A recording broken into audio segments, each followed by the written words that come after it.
தர்பூசணி தர்பூசணி ஐயா வாங்க அம்மா வாங்க தர்பூசணி தர்பூசணி நான் எவனும் வர மாட்டான் டேய் நாயே காய் வாங்கிக்கான் இது தர்பூசணி வாங்கினா சம்மர் சேலிங் உடம்புக்கு கூலிங் மூளைக்கு கேடு உடம்புல சூடு எது வந்தாலும் உடனே குறைக்கும் சரி எவ்வளவு காய? 1 100 ரூபாய் 2 30 ரூபா இது 1 100 ரூபாய் 2 30 ரூபாவா? நல்லா ஆஃபர் இருக்குது. இந்த 2 கொடு. கொடுக்குறேன்.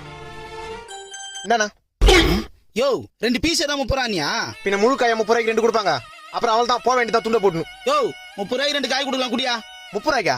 நோ நான் உன் சொல்ற நல்லா கேளு. என்ன முட்டையில இருந்தா கோழி வருது, கொட்டையில இருந்தா தர்பூசணி வருது. கோயில இருந்து வர முட்டையை இப்ப 3 ரூபாய்க்கு தர மாட்டான். நான் இப்ப கொட்டையில இருந்து வந்த தர்பூசணி 30 ரூபாய்க்கு கொடுப்பேன். இது அப்ப காசு கொடு, நான் கிளம்புறேன். நோ இது அயோத்தியில விளைஞ்ச ஆபத்தான தர்பூசு. கடை வரைக்கும் வந்துட்டு காசு கொடுத்து வாங்காம போனா கொஞ்ச நாள்ல உடம்பெல்லாம் நோவாயிடும், போக போக சங்கடம் இல்லாத சாவாயிடும். என்னப்பா சொல்ற? ஆமா இந்தப்பா நான் நம்பிட்டேன். இந்த ஒண்ணு கொடு. இந்தா 2 கிலோ வாங்கு. லூஸ் மாதிரி யோசிக்காம வீட்டுக்கு எடுத்து ஜூஸ் போட்டு குடி. சரிப்பா. இன்னும் 2 காய் எக்ஸ்ட்ரா எடுத்துக்கலாம் போல இருக்குது.